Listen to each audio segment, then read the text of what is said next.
ওই দিন আমার ছেলে আমাকে বলল যে বাবা ইলিশ মাছ খাবো। আমার কাছে 1টি টাকাও নেই, জানেন, আমার কাছে 1টি টাকাও নেই। আমি কোথায় থেকে বাবা তোমাকে ইলিশ মাছ এনে দেব? আমি আমার ছেলেকে বললাম বাবা ইলিশ মাছ বাজারে উঠে নাই। পরের দিন আমার ছেলে আবার বললো বাবা ইলিশ মাছ খাবো। বন্ধুর কাছ থেকে কিছু টাকা ধার নিয়ে আমি একটু পাঙ্কাশ মাছ এনে দিয়েছি আমার ছেলেকে। বলছি বাবা খাও তুমি, এটা ইলিশ মাছ। আমার ওয়াইফ আমাকে বলল এতদিন ধরে ঘরে বসে রয়েছে, একদিন আমাকে ঘুরতে নিয়ে যাও।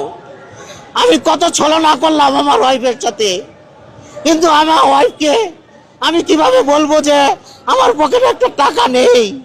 তখন সে আমার মানি ব্যাগ দিল, গিয়ে দেখলো আমার পকেটে মাত্র 80 টাকা আছে। আমার বউ অজরে কেঁদে দিল, বললো আমার আর ঘুরতে যাওয়ার দরকার নাই।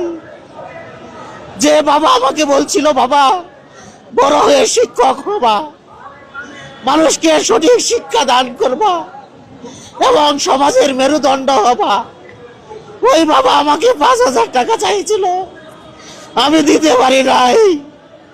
হয়তো বাবা মনে মনে অজরে কেঁদেছে, আমার বলছে আমার ছেলে শিক্ষকতা করে। আমি মাত্র 5,000 টাকা চাইছি আমার ছেলের কাছে, আমার ছেলে এই টাকাটা দিতে পারলো না, দিল না।